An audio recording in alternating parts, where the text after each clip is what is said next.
Now I'd like to speak with David Bone, who is the director of the Washington office of Outsource Partners International. Outsource Partners International is a leading professional services firm that is dedicated to finance and accounting outsourcing. And David, before we get into talking about some of the things you're doing, particularly during these very, very tough times, tell us a little bit about yourself and your role at Outsource Partners. Yes, in terms of the role with Outsource Partners International, I manage our Washington, D.C. area business, and that encompasses a few things. Client service, making sure our clients are happy, making sure that we meet our obligations to our clients in terms of quality of work, finding the right staff to serve their engagements, and then also business development in the Washington, D.C. area. And Outsource Partners, I know you specialize in finance and accounting outsourcing, is that right? That's correct. So, yeah, we're an accounting firm that specializes in finance and accounting outsourcing, and there are a couple of different service delivery models. You know, sometimes a client will outsource a single function to us, like accounts payable. Other times it's a more all-in approach, such as, you know, managing their entire accounting department. You'll outsource an entire department even? That's correct, yeah. Oh, it depends on the needs of the client. So, you know, each engagement is unique. I know that's, you know, a relatively new approach in terms of outsourcing an entire department. What percentage of your clients do that? You know, I would say in terms of outsourcing the entire department, you're looking at smaller companies that are, you know, more likely to do that. And I'd say in terms of percentage, I would probably 15 to 20% of our clients we're doing most everything for. Interesting. And when you're looking to match an individual, say, for a position in finance or accounting, what are the things you look for? Right off the bat, you know, when you're talking about more senior level positions, they've got to have the accounting acumen and accounting experience and professional designations like CPA, you know, a number of years of progressive experience in the field, the types of work that they've handled. Also look for fits in terms of the industry background. We want to match that up with the industry that our clients are in for the more senior level positions. And then, you know, lastly, using Caliper to get at the intangibles that you don't see on the resume that are harder to get to from a 1-hour interview. And what kind of qualities might Caliper be able to help you with that you wouldn't recognize otherwise, David? You know, a couple examples that come to mind are in terms of kind of the ego strength. There are setbacks, and we have staff members that have made mistakes, and the client is getting, you know, anxious about it. We need an on-site manager of our engagement that has the resilience to come up with a plan to correct course and make the client happy.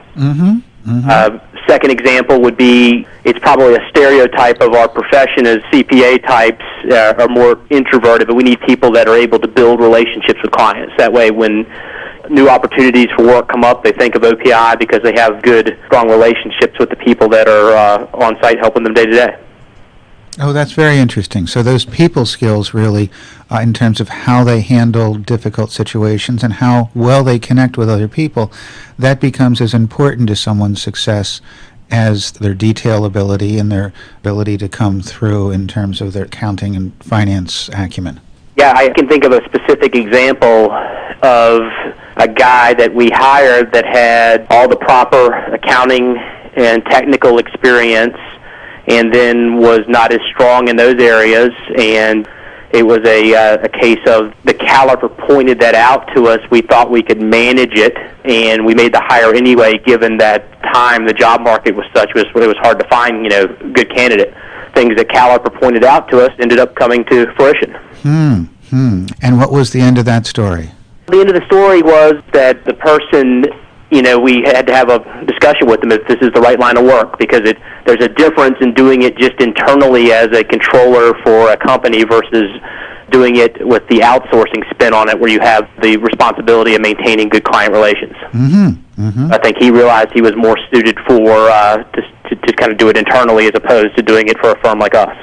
That's a great thing for the individual to learn about him or herself, as well as for you, because you want to make it a situation where people are, in fact, playing to their strengths. That's correct. What is it like? You talked about how certainly times have changed. How has recruitment being affected during these very tough times, David? I can just speak for the Washington, D.C. market. It is still tough to find people at those senior levels. It's easier than it was 3 years ago. It's easier, but it's still not easy. Washington, D.C. is definitely in a recessionary period, but it's not probably as dramatic as other areas of the country. I would assume that many more of the people that you're placing are people who may have lost a job through no fault of their own. How do you determine if somebody is right in that situation? How do you do background checks and make sure that somebody fits in? Our recruiting process has a couple parts. As I mentioned before, do they have the hard accounting skills that are necessary? Then there are background checks, and then also reference checks for that. Yeah, when you encounter a situation like that in the interview process, just through probing questions, and you're never really certain because everybody's got a story as to why they were let go. And, it's easy for people now to say it was due to downsizing because there's so much of that going on. I don't think we ever know with absolute certainty. In that case, we also try to get, references from the company that they left. Because if that was the case, if it was simply, they were a good employee that got caught up in a greater economic storm, then their old employer shouldn't have any problem giving them a reference. It's very, very interesting and very, very helpful in terms of giving a sense of what's going on and some of the things that you're struggling with, as well as how you're coming to terms with this during these very, very tough times, and how the in-depth personality profile of the Caliper assessment is able to help you make decisions that are, in fact, more targeted. What advice would you give to other search firms that may be considering using assessments in their recruitment process? I view the Caliper tool as invaluable. It gets to the things that, like I said earlier, the intangible things that are very hard to get at in a first and second interview and a review of a resume and reference checks. Caliper has much more thoughtful, sophisticated means of getting towards somebody's abstract reasoning, their leadership dynamics, their sensitivity to setbacks, etc. We rely heavily on Caliper to do that for us. Interesting. Thank you very, very much, David. Okay, thank you very much. Cindy, David mentioned something very interesting when he was telling this story. It's not just about finding the right person for a job, it's also about helping that person find something that they enjoy and that they are engaged in. So it's really a matter of understanding whether the person is right for a particular position, whether they feel satisfied in the role, and also whether that person is going to fit in with the culture of the company. Yes, statistics show us, Patrick, that well over half of the executives that are hired from outside of an organization fail in a relatively short period of time. And I believe that some of that is just when there's not a good culture fit. So you can think about an entrepreneurial organization, maybe a startup that moves quickly, has little structure in place, that's exploring innovative new ways of doing things.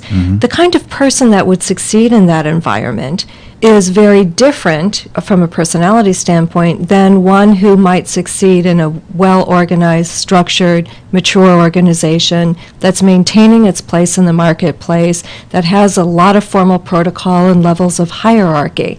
So, and some people prefer one of those environments over the other, and a personality assessment would surely point to those things and possibly highlight those potential areas of mismatch before the hire is made.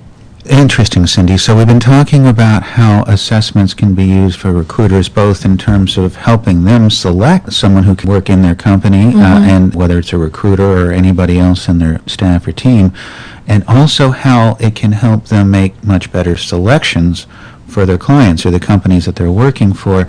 I know a lot of the companies that we work with, they use Caliper's assessment approach to help them become stronger as an organization, but there's a hesitation to use it for applicants, and that's a conversation we end up having with them because sometimes they just don't want something that might be perceived as a roadblock into helping their client make a decision. Yes. Well, Patrick, it really comes down to how one would like to be perceived by its clients. Is the recruiter or the recruiting firm someone who is really partnering with their clients and presenting the best possible fit for the organization, screening out those who are not well-suited? Or are we just putting any candidate in front of the clients that we can just to make the placement? And if we look beyond the transaction itself and instead look at a longer-term strategic plan, really it's in our best interest as a recruiter to ensure that we are not just presenting a high number of candidates, but that they are well qualified in every possible way. And if our clients come to know us as someone who isn't just going to put any person in front of us as a potential hire, Right. and is taking every possible effort to ensure that this is someone who has the skills, the experience, and the intrinsic personality attributes that would be required for this person to be a good fit, now we're really developing partnerships with our clients and are walking side by side with them. And I think in the long run, that strengthens our business as well. So it's a way really to take some of the unknown out of this decision. I mean, they do background checks, certainly, and everything to make sure that the candidate is as appropriate and is ideally matched to the position, and this is just one other way to strengthen that recommendation. Absolutely. And Patrick, that's not to say that it might be the fastest solution. It may take a little bit longer to find the candidate that we feel is the best fit in every possible way. And in the long run, I think that's an investment not only in our client's best interest, but also in our own as recruiters. Excellent, excellent. Thank you very much, Cindy. You're welcome. My pleasure. Well, this has been very insightful. Both Glenda and David had to jump off the call, but we want to thank them again for their time, their thoughts, and their great insights. So now Cindy and I will be more than happy to start addressing questions from the audience. Okay, ladies and gentlemen, you have two ways to ask questions, by phone and webinar chat. All right, our first question on chat is directed to Glenda, and it reads, how do you suggest that a client use the Caliper test the first time, in essence, before they've ever used it before? This is Cindy Sachs, and I will respond for Glenda since she had to jump off the call this afternoon. There are several different ways that one could try the profile for the very first time, depending upon what the application or intended application might be. My recommendation is that in many situations, it's best for a hiring manager or business owner to complete the profile him or herself, and in that way have a personal understanding of just how in-depth the feedback can be, how relevant it is to your current position. It gives us a chance to have a conversation with the manager then, and to learn more about the company's needs and culture, positions that they may be hiring for, or to reassign people that are currently in the organization. So it's a great way to really understand what the Caliper profile is and how the process itself works. Well, that makes absolute sense, Cindy, because really what you want to do, as Glenda has talked about, and Cindy so well, it's giving insights and giving an understanding of how to think about people in a way that gets beyond the surface. And also in terms of Cindy's suggestion of an individual trying it him or herself first, what that does is it gives you some insights perhaps into yourself that you might not have realized before, and those can always make us better managers. As a consultant, those conversations with the individual who has completed the profile themselves are always among my most favorite because they are very rich and insightful as a person discovers how they might be described in a different way than they may ever have described themselves before, and yet it rings true. And exactly. And then I'm sure that also helps develop a very, very deep relationship with that individual because you know them on a level that is certainly much more than casual. And then the depth of part of what Caliper brings is it's that intersection between the personal and the professional. So you're able to get very close very quickly and to get a very clear understanding of the kind of individuals who can work most effectively then with that manager, the kind of team that he or she wants to create around themselves, and then be in a much better position as a consultant to help create that reality for them. It really can be a vehicle for opening up those doors and the conversation in ways that normally would take much longer periods of time to grow and develop. Yeah. Excellent. Do we have another question?